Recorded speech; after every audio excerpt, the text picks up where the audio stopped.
Turn that off right now! You're waking the whole neighborhood! At 6:15 a.m. in a raging snowstorm, HOA President Priscilla storms up my driveway in her $1,000 Ugg boots, screaming and waving a cease and desist letter. She's threatening $500 daily fines because my snowblower is disturbing the peace on my own property. Total hypocrisy. For 15 years, I've cleared every driveway in this neighborhood, for free. Now this Karen wants to fine me for taking care of my own land? It's 6:15 a.m. on my property, Priscilla. Completely legal. You're just a grumpy old man who doesn't get modern rules. Her words hang in the icy air for 2 seconds. Then it clicks. She just picked a fight with a retired land surveyor. And that road she drove on to deliver this threat? She might want to check who actually owns it. What would you do if your HOA tried this? Drop your state below. Got a Karen story? Here's what you need to know about me. Marcus Kellerman, 58, retired land surveyor who's been clearing snow in this neighborhood since before half these houses existed. This corner lot sits on my grandfather's original farm property, 160 acres of Colorado prairie that he worked until 1987. When developers came circling in the early 2000s, my wife Sarah and I kept our 5 acres and watched them build Willowbrook estates around us like we were some kind of historical monument. The musty smell of grandfather's old survey maps still fills my basement office, rolled up in metal tubes alongside my professional equipment. Sarah passed 3 years ago after a brutal fight with cancer, leaving me with an empty house and a grief so heavy I could barely function. That's when the 6 a.m. snowblowing started, not just therapeutic, but essential. The vibration of the engine through my gloved hands, the crunch of fresh powder under steel-toed boots, the satisfying scrape of metal on concrete became my meditation. Every morning for 15 years, I've cleared everyone's driveways for free. Mrs. Henderson with her arthritic hands who couldn't grip a shovel, the Martinez twins who couldn't reach their car seats over snowdrifts. Even Bill's ancient golden retriever learned to expect his morning treat from the crazy neighbor who worked before sunrise. My surveying background meant I knew every property line by heart, every drainage easement, every utility right-of-way. The taste of cold metal from my theodolite eyepiece during boundary surveys, the weight of chain and steel measuring tape. These tools taught me respect for property rights that most people never understand. Then she moved in. Priscilla Thornfield arrived like a conquering army in summer 2020. White Tesla Model X, UC Berkeley law degree, and the kind of calculated smile that makes you check your wallet afterward. Within 60 days, she'd gotten herself elected HOA president during a Zoom meeting half the neighbors couldn't figure out how to join. Her property enhancement initiative started immediately. First target, Mrs. Henderson's 40-year-old rose garden, suddenly classified as non-conforming landscaping. Next, Bill's vintage pickup that hadn't moved in 5 years but somehow detracted from curb appeal. The acrid smell of fresh legal notices became as common as morning coffee. But here's what really made my blood boil.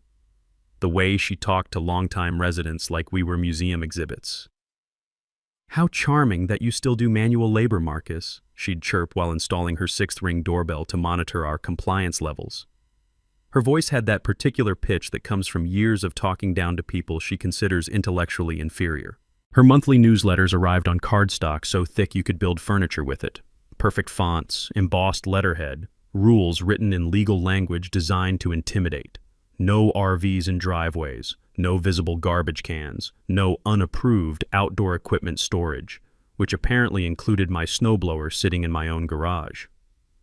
What Priscilla never grasped was the difference between a neighborhood and a corporate campus. When you've spent 32 years mapping boundaries, you develop bone-deep respect for property ownership. But she treated the whole subdivision like her personal kingdom, and longtime residents like subjects who needed education in modern community standards. Her daily power walks, always in $200 athletic wear that had never seen actual exercise, included photographing any violations with military precision. Christmas lights past January 15th, sprinklers running 1 minute beyond optimal hours, my coffee mug left on my own front step. That December morning when she stomped through fresh snow in $1,000 boots, waving legal threats like some suburban sheriff, she crossed a line that had been respected for decades. Not just my property line, though that was about to become critically important, but the unwritten agreement that neighbors help neighbors without lawyers getting involved. She wanted to teach an old man about modern rules. What she didn't realize was that this old man had spent his career reading the original maps that showed exactly who owned what in this modern community. Priscilla's first move came exactly 48 hours after our driveway confrontation, a formal complaint filed with Jefferson County's Code Enforcement Division. I found the notice stuck to my front door Tuesday morning right next to where I usually set my coffee mug. The official county seal pressed into cream-colored paper, alleging violation of Municipal Ordinance 847.3, excessive noise during restricted hours. According to her complaint, my snowblower constituted a recurring public nuisance that violated the county's 7 a.m. noise restriction. The irony hit me like ice water. She'd filed a noise complaint against equipment designed to help the entire neighborhood. But Priscilla wasn't finished building her case. By Thursday, she'd organized something she called the Peaceful Morning Coalition. Basically her, 2 other California transplants, and Cranky Bill, who'd apparently switched sides after she promised to overlook his vintage truck. They launched a next-door campaign titled Protecting Our Children's Sleep, complete with Ring doorbell footage of my 6:15 a.m. snowblower operation. The comments section exploded into digital warfare. Mrs. Henderson posted photos of her cleared driveway with the caption, "Marcus is a blessing." The Martinez family shared videos of their twins playing safely in snow-free driveways. But Priscilla's coalition fired back with decibel readings, property value studies, and threats to escalate this matter to appropriate authorities. That's when my 32 years of dealing with municipal bureaucracy kicked in. I'd spent decades navigating county planning offices, and I remembered something from my surveying days about noise ordinance exemptions. A quick trip to Jefferson County Planning confirmed what I suspected. Municipal Ordinance 847.3 had fine print that Priscilla's UC Berkeley law degree apparently missed. The 7 a.m. restriction applied only to non-essential recreational activities. Essential property maintenance was specifically protected between 6 a.m. and 10 p.m. under Colorado's Property Maintenance Code. My snowblower wasn't recreational equipment. It was essential winter maintenance, legally protected by the same codes that let roofers start hammering at dawn. Armed with this knowledge, I compiled my response. 15 years of documented community service, photographs of every driveway I'd cleared, and testimony from grateful neighbors. The county dismissed Priscilla's complaint within 24 hours, but not before I noticed something interesting in the subdivision planning files. While pulling municipal records, I'd requested the original plat maps for Willowbrook Estates. Something about Oak Street's documentation looked off. The city classified it as public thoroughfare, but the measurements didn't match grandfather's 1950s farm survey sitting in my basement. That evening, I pulled out his old Leica theodolite, the cold brass familiar under my fingertips as I set up in my front yard. I was supposedly checking my fence line, but actually measuring something far more intriguing. As the precision instrument revealed exact boundary markers, I realized Oak Street wasn't just adjacent to my property. 40 feet of it ran directly across land that had never been sold, condemned, or legally transferred to public use. Every single neighbor had been driving across my private property for 15 years. Just as I was recording the final measurements, Priscilla's Tesla crept past, her phone pressed against the passenger window, obviously photographing my suspicious surveying activity. The irony was delicious. The woman trying to control my property rights was literally trespassing on my land to gather evidence against me. She had no idea she was driving across the very property I was documenting, but her surveillance gave me a perfect photo opportunity of my own. My formal response to the county landed Friday morning like a legal grenade. 8 pages proving my snowblower operation was completely lawful, complete with constitutional property rights precedents and municipal code citations. When the county dismissed her complaint within hours, Priscilla's response was swift and predictable. Saturday's Nextdoor post accused me of weaponizing legal technicalities and intimidating neighbors with surveying equipment. She announced an emergency HOA board meeting to discuss problem neighbor mitigation strategies and declared my property maintenance deliberately hostile to community standards. The smell of battle hung in the December air. That particular mix of diesel exhaust from my snowblower and the expensive perfume Priscilla wore during her daily surveillance walks. She wanted to escalate this into legal warfare, apparently convinced that her law degree trumped my 32 years of property rights experience. Sunday morning, I fired up the snowblower at exactly 7 o'clock a.m., completely legal, but perfectly timed to remind everyone who actually kept this neighborhood functional. As the engine roared to life, I caught sight of Priscilla's silhouette behind designer curtains, rigid with fury at losing round one. She'd started a property rights war with someone who understood property better than she understood neighborhoods. And those measurements I'd been taking were about to turn her morning commute into a very educational experience. Priscilla's emergency HOA board meeting happened Tuesday night, and she'd transformed into a full-scale general preparing for suburban warfare. I wasn't officially invited. Apparently my hostile behavior disqualified me from discussions about my own conduct, but Mrs. Henderson texted me live updates from the back row. Priscilla had prepared a PowerPoint presentation titled Addressing Disruptive Residents' Legal Options and Community Protection. 23 slides. About me. The presentation included photos of my surveying equipment, timestamps of my snowblowing schedule, and what Henderson described as a psychological profile that would make a therapist cringe. Priscilla was suggesting I exhibited concerning antisocial behaviors consistent with grief-related mental health episodes, weaponizing Sarah's death to paint me as an unstable widower who needed community intervention. Her grand proposal? A special HOA assessment of $200 per household to fund a legal defense initiative against my pattern of neighborhood harassment. She wanted every neighbor to pay for lawyers to shut down my snowblowing, but Priscilla had misread the room completely. Mrs. Henderson stood up during public comments and delivered what she later called 40 years of pent-up rage about entitled California transplants. 3 longtime residents followed, pointing out that I'd saved them thousands in snow removal costs. The Martinez family showed up with their twins, who apparently asked, "Where's Mr. Marcus?" every morning when they couldn't find me clearing their driveway. The vote failed 4-3. Not exactly unanimous support, but enough to torpedo her legal fund. That's when Priscilla went for the throat. Wednesday morning brought 2 Jefferson County Sheriff's deputies to my porch, looking uncomfortable and holding paperwork about possible elder abuse and mental health concerns. She'd called Adult Protective Services, claiming my erratic surveying behavior and property obsession suggested dangerous cognitive decline. The audacity left me speechless. But these deputies weren't rookies. They'd clearly seen weaponized wellness checks before. After 15 minutes discussing my military service, professional background, and current mental state, they closed the case with a note that I was clearly competent and functioning independently. As their patrol car pulled away, something clicked in my brain. I'd seen this exact pattern during my surveying career. Newcomers moving into established areas, then discovering inconvenient property realities they couldn't change through intimidation.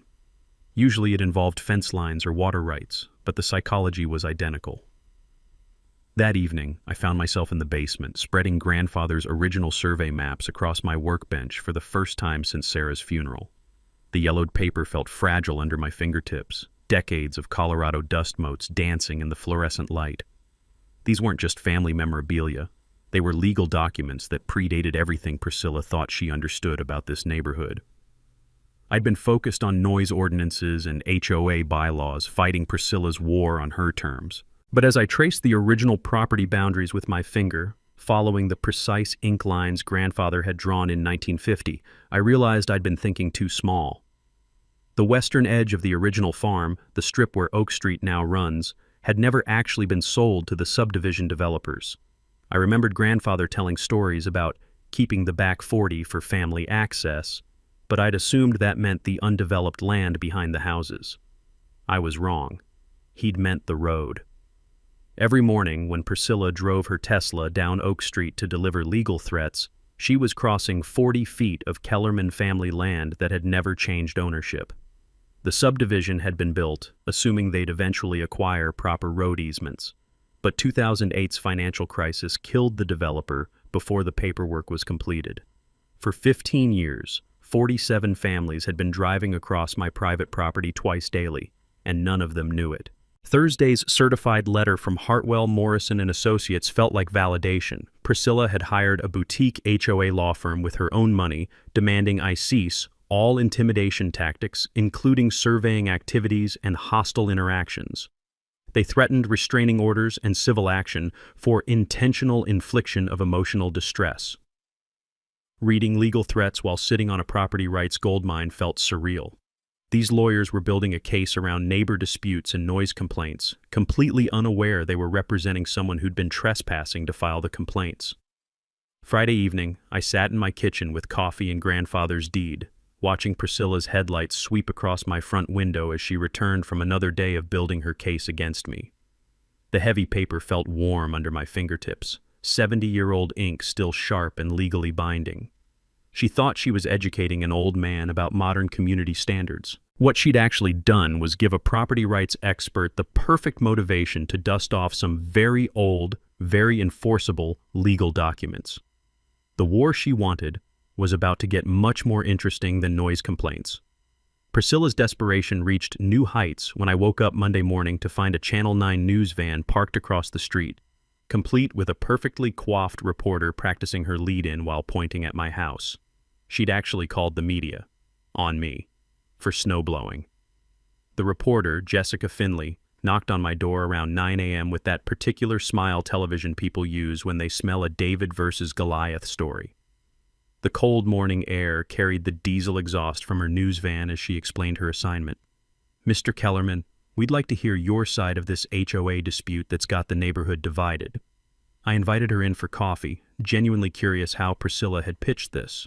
According to Jessica's notes, I was a troubled widower whose grief had manifested as aggressive property maintenance and harassment of young families.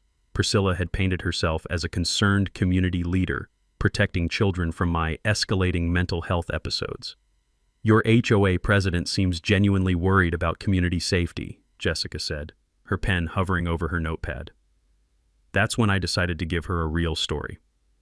I pulled out grandfather's 1950 survey map and spread it across my kitchen table, the yellowed paper crackling under the morning light like autumn leaves. The musty scent of old documents filled the room as I traced the property boundaries with my finger. "See this western boundary line? That's where Oak Street runs now." Jessica leaned closer, her media training kicking in as she recognized something bigger than a neighbor squabble. "Are you saying—" "I'm saying 47 families might want to call their title insurance companies." The change in Jessica's expression was immediate, from bored obligation to investigative hunger. She spent 20 minutes photographing the survey maps, asking surprisingly informed questions about easement law. From my surveying days, I remembered that Colorado follows the recorded deed principle. If it's not properly documented and recorded, it doesn't legally exist. When she left, I could see her already crafting a completely different story than the one Priscilla had sold her. But Priscilla wasn't finished escalating.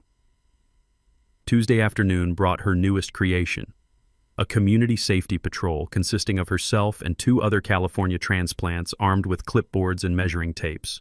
They started by documenting my violations, fence heights, equipment storage, even the placement of my garbage cans. The scratching sound of pencils on paper echoed across the neighborhood as they worked. Mrs. Henderson watched from her kitchen window, shaking her head in disgust. 3 other longtime residents made pointed comments about newcomers with too much time on their hands. But Priscilla's patrol pressed on, convinced they were gathering evidence for some grand legal strategy. The harassment peaked Wednesday when I caught them in my backyard, measuring my garage setbacks without permission. The metallic click of their tape measure rang out as Priscilla explained to her volunteers how unstable individuals exhibit territorial behaviors while literally trespassing on my territory. Something inside me snapped. Not anger, something colder and more determined. Thursday morning, I drove to the Jefferson County Recorder's office with my surveying equipment and 3 decades of property law experience. The familiar smell of aged paper and copying toner filled my nostrils as I requested every document related to Willowbrook Estates development. What I found in those files was better than I'd hoped. Apex Development hadn't just failed to acquire road easements, they'd sold houses with guaranteed permanent access via Oak Street while knowing they didn't own Oak Street. The fraud was documented in bankruptcy filings, incomplete transfer documents, and city planning notes that nobody had bothered to cross-reference. Every homeowner in Willowbrook Estates had been sold property with access rights that legally didn't exist. I spent the afternoon creating a professional boundary exhibit, precise measurements showing Oak Street's location relative to my property lines. The therapeutic precision of technical drawing helped calm the rage building inside me. But Thursday evening delivered the blow I hadn't seen coming. 2 sheriff's deputies appeared at my front door with papers that made my blood run cold, a temporary restraining order. According to Priscilla's sworn testimony, my pattern of surveillance activities and equipment intimidation constituted harassment requiring immediate court intervention. The order prohibited me from conducting surveying activities visible from petitioner's residence, operating power equipment before 8 a.m., or any direct contact with complainant. She'd convinced a judge to ban me from maintaining my own property. "Sir, you understand you can't use that snowblower before 8 a.m. anymore?" the deputy asked, clearly uncomfortable with the absurdity. "Even on my own land?" "According to this court order, that's correct." The taste of injustice was metallic and bitter. As the deputies drove away, I noticed Priscilla's Tesla idling at the end of my driveway, her phone pressed against the passenger window, obviously filming my reaction to her legal victory. Standing there with legal papers in my trembling hands, watching my neighbor document my humiliation from property I'd just proven I owned, I felt something shift inside me. Time to show her what happened when you brought lawyers to a land surveyor fight. The discovery that changed everything happened while I was sitting in my kitchen Friday morning, legally banned from starting my snowblower until 8 a.m., staring at grandfather's deed and feeling utterly defeated. That's when I noticed something I'd missed in 15 years of looking at this document. The property description wasn't just for the 5 acres where my house sits. Hidden in the legal language, buried between heretofore and wherefore, was a phrase that made my coffee grow cold. Accepting and reserving unto grantor perpetual access rights to the western 40-foot strip for agricultural and residential purposes. My hands trembled as I traced the words with my finger. Grandfather hadn't just sold the farm to developers. He'd kept a 40-foot strip of access rights that ran exactly where Oak Street now existed. I'd been fighting Priscilla over noise ordinances and HOA bylaws while sitting on a property rights nuclear weapon. The musty smell of old paper filled my nostrils as I spread the deed flat on my kitchen table, studying every word like it was a treasure map. The heavy ink, pressed deep into fiber by a 1950s typewriter, spelled out something that would change 47 families' lives forever. But I needed confirmation. I called Danny Kowalski, my old Army buddy who'd spent 30 years untangling property law messes for ranchers and developers. "Danny, I need you to look at something. Can you meet me this morning?" He arrived within an hour, took one look at the deed, and went absolutely silent for 3 full minutes. When he finally spoke, his voice was barely a whisper. "Jesus Christ, Marcus. Do you understand what this means? Tell me." When Apex Development went bankrupt in 2009, these reserved rights didn't transfer to the homeowners or the city. They reverted to the original landowner. You. That road was built across your private property without compensation, without permission, without any legal easement. The implications hit me like physical blows. Every morning commute, every grocery store run, every trip to school or work. For 15 years, 47 families had been trespassing on Kellerman land twice daily. Danny pulled out his phone and started making calls to the county recorder's office, his voice taking on the excited tone of a lawyer who'd found gold. "I need to see the complete chain of title for Willowbrook Estates subdivision." "Yes, I'll hold." While he waited, I walked to my front window and watched the morning traffic on Oak Street. Priscilla's Tesla cruised past, followed by young families heading to work, elderly neighbors running errands, normal people living normal lives, completely unaware that their road access existed solely at my discretion. "It's confirmed," Danny said, hanging up. "No recorded easement, no condemnation proceedings, no dedication to public use. The city's been maintaining a road they don't own, providing access to houses sold with fraudulent title guarantees." The power of that knowledge felt intoxicating. After weeks of being painted as an unstable old man who didn't understand modern neighborhoods, I was holding legal documents that proved everyone else had been wrong about everything. But Danny's next discovery made my blood pressure spike. I did some background research on your HOA president while I was at it. Priscilla Thornfield has 3 ethical violations on her California law license, all involving property disputes where she deliberately misrepresented ownership issues. She'd done this before, in another state, to other people. Sitting there with grandfather's deed in my hands, watching Priscilla's morning surveillance drive past my window, I felt something fundamental shift in my understanding of this conflict. This wasn't a neighborhood dispute that had gotten out of hand. This was a predator who'd picked the wrong prey. Saturday morning, I woke up with the kind of dangerous clarity that comes from finally holding all the cards in a game you've been losing for months. Danny arrived at 8 a.m. carrying a leather briefcase scarred from 3 decades of property wars. As we spread maps across my dining room table, grandfather's deed, subdivision plats, county records. The weight of what I was about to do settled in my chest like cold lead. "You sure about this, Marcus?" Danny asked, studying my face.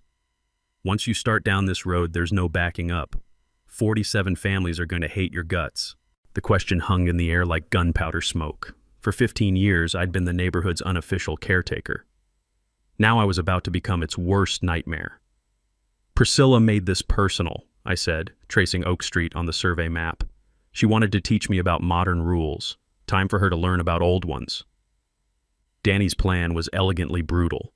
Legal notice to every homeowner, 30 days to negotiate easement agreements or lose road access. Not revenge, just business wrapped in constitutional property rights. Monday's shopping trip to Mountain States surveying felt like preparation for war. The familiar weight of precision instruments reminded me why I'd love this profession. Everything measurable, everything definitive, everything backed by law and mathematics. Jim Martinez, the shop owner, had heard neighborhood rumors through the surveying community. "Marcus, you really going nuclear on these HOA folks?" "I'm going legal. Sometimes that's the same thing." The laser level and GPS equipment would document every inch of my property boundaries with courtroom precision. When this was over, nobody would question where Kellerman land began and ended. Tuesday brought the most satisfying purchase of my life. Denver Steel and Gate Company specialized in the kind of vehicle barriers that made statements impossible to ignore. The showroom smelled like metal and machine oil, sounds that reminded me of grandfather's workshop. Rodriguez, the sales manager, was a retired Marine who understood the psychology of controlled access. "You want to stop traffic or send a message?" "Both."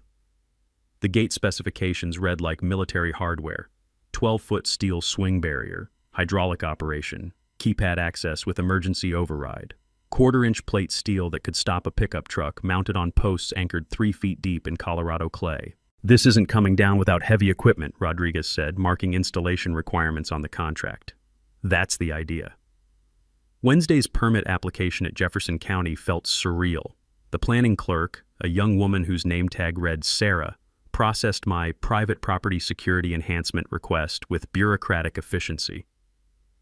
Every time she said Sarah's name, my chest tightened with memory and motivation. "Affected neighbors been notified?" she asked. "They will be, properly and legally." The permit approval took 1 hour. Apparently, installing fortress-grade gates on your own property raises zero official concerns when you follow correct procedures. Thursday morning, I called Jessica Finley at Channel 9. Her investigative instincts had been triggered by our previous conversation about property ownership irregularities. "Jessica, remember that survey map I showed you? The story's about to get much more interesting." "What kind of interesting, Mr. Kellerman?"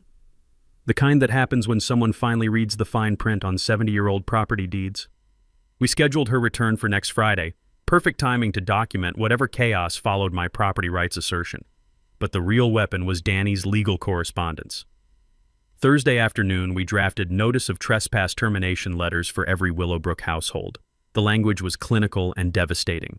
30 days to negotiate legal access or find alternative routes to their own homes. Each envelope contained grandfather's deed, current survey documentation, and Danny's business card. Professional, respectful, and absolutely terrifying to anyone who understood real estate law.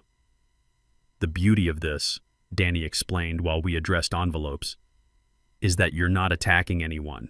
You're just clarifying who owns what."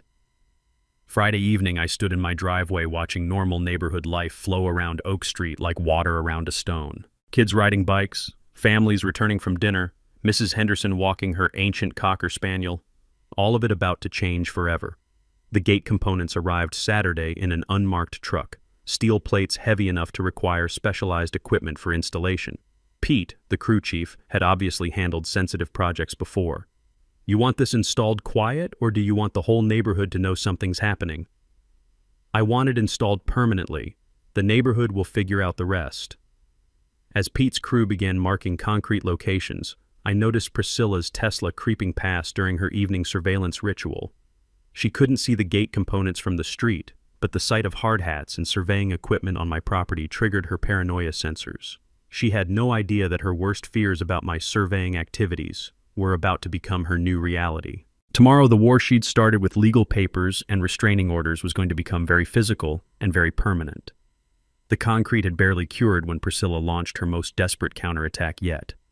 Monday morning, I woke to the sound of hydraulic brakes outside my bedroom window. Jefferson County Building Inspector Rodriguez was climbing out of his truck, clipboard in hand, looking like a man who'd rather be anywhere else. "Morning, Mr. Kellerman. Got a complaint about unpermitted construction. Mind if I take a look?" The inspection was clearly orchestrated harassment. Rodriguez checked my permit documentation, measured the gate installation against approved specifications, and confirmed everything was completely legal. But he spent 45 minutes doing it, making a show of his official presence that Priscilla obviously intended as intimidation. "Someone really doesn't want this gate here," he muttered, signing off on the inspection report. "Someone should have thought about that before filing fraudulent complaints." As Rodriguez drove away, I noticed Priscilla's Ring doorbell army had been working overtime. 3 neighbors emerged from their houses within minutes, phones ready, documenting my interaction with county officials like they were gathering evidence for some grand tribunal. Tuesday brought her media blitz. The Nextdoor app exploded with posts about my escalating dangerous behavior and weaponization of property law against working families. Priscilla had recruited sympathetic neighbors to share stories about potential property value collapse, emergency vehicle access concerns, and the psychological trauma my gate represented to their children. The comment section turned into total warfare. Mrs. Henderson posted a photo of her snow-free driveway with the caption, "Marcus saved my life for 15 years. 3 other longtime residents shared stories about my community service. But Priscilla's coalition fought back with property value studies, legal precedent research, and threats to escalate this matter to state authorities. Wednesday afternoon delivered the escalation I should have seen coming. 2 men in dark suits knocked on my door, badges identifying them as investigators from the Colorado Attorney General's Office, Consumer Protection Division. "Mr. Kellerman, we've received complaints about potential elder financial abuse and property fraud targeting neighborhood residents." The audacity took my breath away.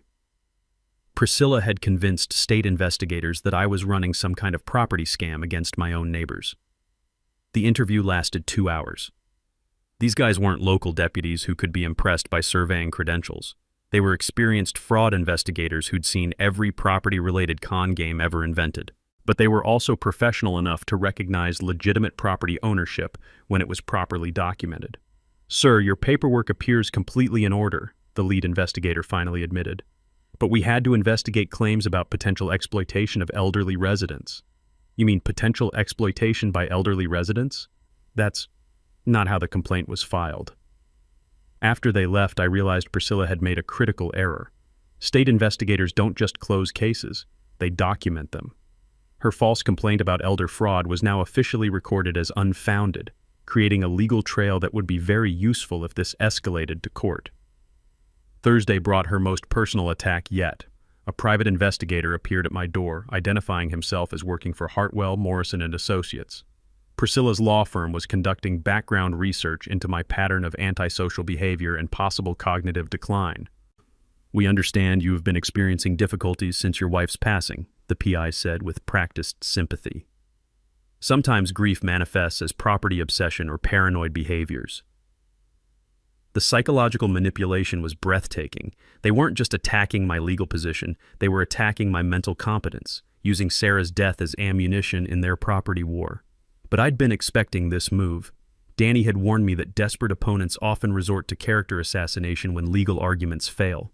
I handed the PI a business card for my physician, my financial advisor, and the veterans counselor I'd been seeing since Sarah's death. Feel free to contact any of them about my mental state. You'll find I'm competent, grieving appropriately, and perfectly capable of managing my own affairs. Friday evening brought Priscilla's final desperate move. She organized an emergency community meeting at the recreation center, complete with printed flyers, professional presentation materials, and what she called expert legal consultation. The turnout was impressive, maybe 60 people, including families I'd never seen at neighborhood events. Priscilla had clearly recruited beyond Willowbrook Estates, bringing in supporters from surrounding subdivisions who were worried about property rights precedents. Her presentation was professionally crafted psychological warfare. Slides about emergency vehicle response times, charts showing property value impacts, testimony from concerned parents about children's safety and psychological welfare. She'd transformed a property dispute into a community crisis requiring immediate intervention. But the most revealing moment came during the Q&A session, when Mrs. Henderson stood up and asked a simple question. "Priscilla, in 2 years of living here, have you ever once helped clear snow from anyone's driveway?" The silence stretched for 10 seconds before Priscilla deflected to focus on the current crisis rather than past grievances. That deflection told everyone exactly what they needed to know about who'd actually been serving this community for the past 15 years. Saturday morning brought Priscilla's most reckless gamble yet. She'd convinced herself that public pressure could override property law. The Emergency Community Action Committee she'd formed overnight included 12 households, 2 city council members she'd somehow recruited, and a local news crew she'd promised exclusive coverage of neighborhood property rights abuse. The smell of fresh printed flyers and the buzz of coordinated activism filled the morning air as her coalition prepared for what she was calling decisive community intervention. I watched from my kitchen window as they assembled in the street, clipboards and cameras ready. Like some suburban version of a civil rights march, the irony was staggering. They were protesting my exercise of actual constitutional rights while standing on property I legally owned. The delegation approached my front door at exactly 10 a.m., clearly choreographed for maximum media impact. Priscilla led the group, flanked by the city council members and followed by concerned-looking parents holding children who'd obviously been coached to look anxious about the steel gate blocking their neighborhood access. "Mr. Kellerman," Councilwoman Patricia Martinez announced through my doorbell camera, "we're here representing the community's concerns about access restrictions that affect public safety and property values." I opened the door but didn't invite them onto my porch. "This is private property. You're welcome to communicate through proper legal channels." The news camera captured everything as Priscilla stepped forward with her folder of legal documents. "Marcus, this has gone far enough. We have a court order here requiring immediate restoration of road access pending a full legal review." My blood pressure spiked as I examined the paperwork. She'd somehow convinced a different judge, one who apparently hadn't seen the full property history, to issue a temporary injunction based on emergency public safety concerns and potential municipal liability for blocked access routes. The order was dated Friday evening, clearly rushed through an after-hours emergency hearing where only Priscilla's side had been represented. Professional, calculated, and probably grounds for her law license suspension when Danny filed our response. "This injunction is based on false representations," I said calmly, but the news camera caught my trembling hands as I read the legal language. "The court has spoken," Councilman Roberts added. "We need that gate opened immediately while this matter is properly adjudicated." That's when I noticed something that made my surveyor instincts kick into high gear. While the adults were focused on legal theater, I could see property stakes in my peripheral vision. Fresh orange flags marking boundaries that definitely hadn't been there yesterday. Someone had been on my land overnight, conducting unauthorized surveying. "Who's been staking my property?" I asked, pointing toward the new markers. Priscilla's confident expression flickered for just a moment. "The city commissioned an independent boundary survey to verify your claims." "On private property without permission?" "On disputed property pending legal resolution." The conversation was being recorded by multiple phones now, creating a perfect documentary of Priscilla's coalition committing criminal trespass while demanding I comply with a fraudulently obtained court order. But I could see this was heading toward physical confrontation. The crowd was growing as neighbors emerged from their houses, some supporting me, others clearly frustrated about their blocked access. Kids were crying. Adults were shouting over each other. The whole situation was becoming a circus that would only benefit Priscilla's narrative about my unreasonable behavior. "I need to consult with my attorney before responding to this order," I said, stepping back toward my front door. "Marcus!" Priscilla's voice turned sharp and desperate. "Open that gate right now or we're calling the sheriff to enforce this court order." "Call them. I'll be here." As I closed the door, I could hear the crowd's frustration escalating. Car horns were honking as the blocked access created traffic backups. Parents were explaining to confused children why they couldn't drive to soccer practice. The Martinez twins were asking loudly why Mr. Marcus wasn't helping them anymore. From my kitchen window, I watched Priscilla work her phone frantically, presumably calling sheriff's dispatch to report my contempt of court. for not immediately complying with her injunction. The news crew was interviewing frustrated neighbors, clearly building a story about one man's property obsession disrupting an entire community. But I was watching something else. The steady stream of traffic using the alternate route through Maple Street, proving that road access existed. It was just inconvenient. Emergency vehicles could still reach every house. School buses had adjusted their routes. Life was continuing, just with longer commute times. As Danny's truck pulled into my driveway through the still open gate, I realized Priscilla had made her fatal error. She'd tried to use public pressure and fraudulent court orders to override legitimate property rights. When this was over, she wouldn't just lose her access war, she'd lose her law license and possibly face criminal charges for filing false legal documents. The war she'd started with restraining orders was about to become very educational for everyone involved. The showdown everyone had been building toward arrived Thursday evening at Willowbrook Community Center, where Priscilla had organized what she called emergency public hearing on property rights versus community safety. I'd never seen the community center so packed. Every folding chair occupied, people standing along the walls, local news crews setting up cameras in the back. The air hummed with tension and the nervous energy of a community that knew it was about to witness something decisive. Priscilla had clearly prepared for this moment like a trial lawyer presenting her closing argument. Professional easel displays showed emergency response time calculations, property value projections, and aerial photos of my gate-blocking Oak Street access. Her PowerPoint presentation was titled, "When Individual Rights Threaten Community Welfare." She took the podium with complete confidence, her voice carrying across the packed room with legal authority. "Ladies and gentlemen, we're here tonight because one man's property obsession has created a crisis affecting 47 families, emergency services, and our entire community's economic stability." The presentation that followed was masterfully crafted emotional manipulation, testimony from parents about children's psychological trauma from feeling trapped. Fire Chief Williams expressing concerns about response times. Real estate agent Sandra Lopez presenting data about property value decline. "This isn't about legitimate property rights," Priscilla concluded. "This is about an elderly man using legal technicalities to hold an entire neighborhood hostage over a snowblowing complaint." The applause was substantial. Half the room clearly saw me as the villain in this story. Then it was my turn. I approached the microphone carrying a simple manila folder and feeling the weight of 73 years of Kellerman family ownership. Danny sat in the front row, his confident expression telling me he was ready for what came next. "Before we talk about property rights versus community welfare," I said, opening my folder, "I think everyone should understand exactly whose property we're discussing." I held up grandfather's 1950 farm deed, the yellowed paper clearly visible to the front rows. "This document shows that my family has owned the land under Oak Street since before any of your houses existed." A murmur rippled through the crowd as people began understanding the implications.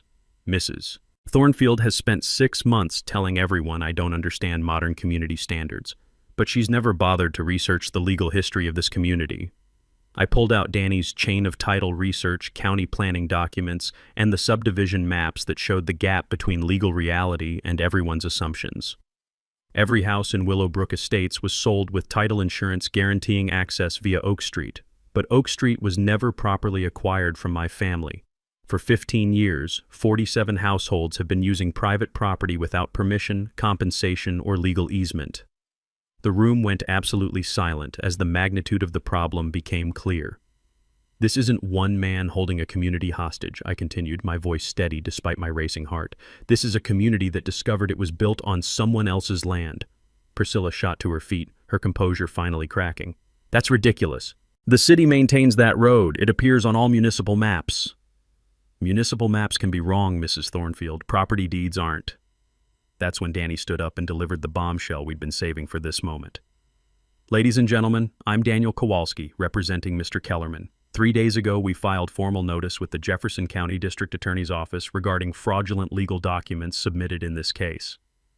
The temperature in the room seemed to drop 10 degrees. Mrs. Thornfield obtained a temporary injunction last week by representing to the court that Oak Street was public property. She knew from our previous correspondence that this was false. Filing legal documents containing known falsehoods constitutes perjury under Colorado law. Priscilla's face went white as she realized what Danny was saying. Furthermore, she conducted unauthorized surveying on private property and filed false reports with state investigators. The Attorney General's office has opened a criminal investigation. The news cameras were rolling as Priscilla's carefully constructed case collapsed in real time. Councilwoman Martinez was frantically checking her phone, presumably getting legal advice about how quickly she could distance herself from this disaster. "So here's what's going to happen," I said, returning to the microphone. "I'm prepared to sell legal easement rights to this community for the symbolic price of $1 with 3 conditions." The room held its collective breath. First, Mrs. Thornfield resigns from the HOA board immediately. Second, the harassment against me and other longtime residents stops permanently. Third, we establish a community fund for neighborhood maintenance, because apparently some people have forgotten what good neighbors actually do for each other. The applause started with Mrs. Henderson and spread through the longtime residents before reaching the newer families who realized they were being offered a reasonable solution to an impossible problem. Priscilla stood frozen at her easel, her legal career and neighborhood reputation destroyed by her own overreach. Sometimes the best revenge is just letting people destroy themselves in public. The easement paperwork was signed within 48 hours, witnessed by more neighbors than had ever attended an HOA meeting in Willowbrook's history. Priscilla's resignation letter arrived that same weekend, a brief, bitter note about relocating for career opportunities that fooled nobody. Her white Tesla disappeared from the neighborhood 3 days later, followed by a moving truck that worked with military efficiency. Some neighbors reported seeing her crying while directing movers, but I felt no satisfaction in her tears. She'd brought this catastrophe on herself through calculated harassment that finally met someone who couldn't be intimidated. The criminal investigation Danny had mentioned was real and thorough. The district attorney's office eventually decided against prosecution in exchange for Priscilla's cooperation in correcting the fraudulent court filings and her agreement to seek professional help for what they diplomatically called stress-related professional misconduct. Her law license suspension became public record 3 months later. But the real transformation was in the neighborhood itself. The new HOA board elected Mrs. Henderson as president, and their first official act was establishing the Sarah Kellerman Memorial Community Fund. Every household contributes $25 monthly, less than they used to spend on snow removal services, more than enough to maintain equipment, fund neighborhood improvements, and provide emergency assistance for elderly residents. The fund's first project was installing a beautiful memorial garden at the intersection where Oak Street meets my property line. Sarah would have loved the irony. The spot where all this conflict began is now marked by roses, benches, and a small plaque reading, "In memory of neighbors who serve neighbors." My morning snowblowing ritual resumed the December after everything was settled, but now it comes with backup. The Martinez teenagers bought their own equipment and handle the younger family's driveways. Mrs. Henderson trained 3 other retirees on proper technique. Even cranky Bill emerged from his house last winter with an ancient snow shovel, muttering about doing his part for once. The community dynamics shifted in ways I hadn't expected. People wave when they drive past my gate, which remains permanently open but serves as a daily reminder about respecting property rights. New neighbors get a proper orientation from longtime residents about Willowbrook's history and values. The Nextdoor app transformed from a battlefield into an actual community resource for organizing block parties and tool sharing. Most importantly, we started talking to each other again instead of at each other through lawyers and social media posts. Jessica Finley's follow-up story 6 months later focused on conflict resolution and community healing. Her piece, How a Snowblowing Dispute Became a Neighborhood Transformation, won a regional journalism award and still gets shared whenever HOA horror stories trend on social media. The Sarah Kellerman Memorial Fund has grown beyond its original purpose. Last year, we funded college scholarships for 3 local students pursuing careers in skilled trades. This year, we're partnering with Habitat for Humanity to build affordable housing in Jefferson County. The fund that started with neighborhood snow removal now supports construction projects across Colorado, but the personal healing has been just as meaningful as the community changes. I still miss Sarah every morning when I fire up the snowblower, but now those moments feel like communion rather than grief. She'd be proud that her death became the catalyst for something positive rather than just another reason for neighbors to tear each other apart over property lines and hurt feelings. The surveying equipment sits cleaned and organized in my garage, ready if boundary disputes ever arise again. But these days, new neighbors knock on my door to ask questions rather than filing complaints with county offices. They've learned that 32 years of professional experience is a resource, not a threat. This spring, I'm teaching a basic property law workshop at the community center, Understanding Your Deed and Your Rights. Because apparently, half the homeowners in Jefferson County have no idea what they actually own versus what they assume they own. Danny jokes that I should charge consulting fees for helping other communities resolve property disputes before they escalate to legal warfare. Maybe he's right. There's something satisfying about preventing conflicts instead of just winning them. But mostly I'm content being the neighborhood's unofficial property rights expert, snow removal coordinator, and keeper of institutional memory about what happens when good neighbors forget how to be good neighbors. Thanks for hanging out with us on HOA Stories, where the HOA Karens meet their match. If this story had you cheering or cringing, go ahead and like the video, drop a comment with your reaction, and hit subscribe so you're ready for the next wild HOA tale.